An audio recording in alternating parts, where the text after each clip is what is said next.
A day after the worst mass shooting in Texas history, investigators are still trying to determine a motive. 26 people, including several children, shot and killed during Sunday services at the First Baptist Church of Sutherland Springs.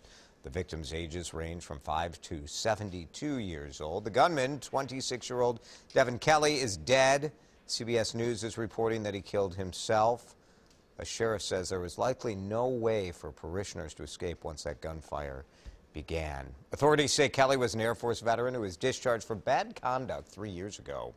They say he was seen dressed in all black and tactical gear at a local gas station just before 11:30 on Sunday morning. He then exited his vehicle, crossed the street, and began firing a weapon at the church before he entered the church and continued to fire. Those who were close by heard the barrage of bullets.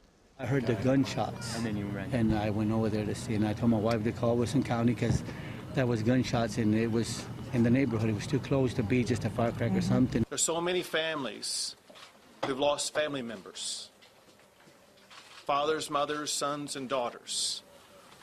The tragedy, of course, is worsened by the fact that it occurred in a church, a place of worship, where these people were innocently gunned down.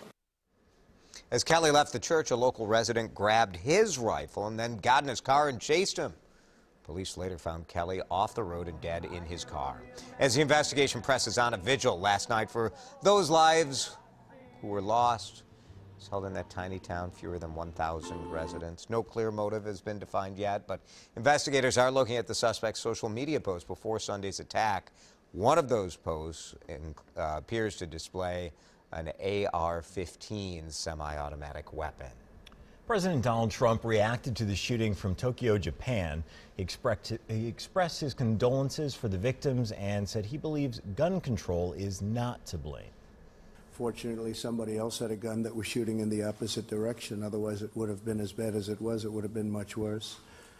But this is a mental health problem at the highest level. It's a very, very sad event. These are great people and a very, very sad event. But that's the way I view it. Japanese Prime Minister Shinzo Abe said North Korea dominated talks with President Trump. The president wraps up his visit to Japan tonight and then heads to South Korea tomorrow. Stay with WCCO for continuing coverage of the tragedy in Texas. Election day is tomorrow, but early voting continues in both Minneapolis and St. Paul today.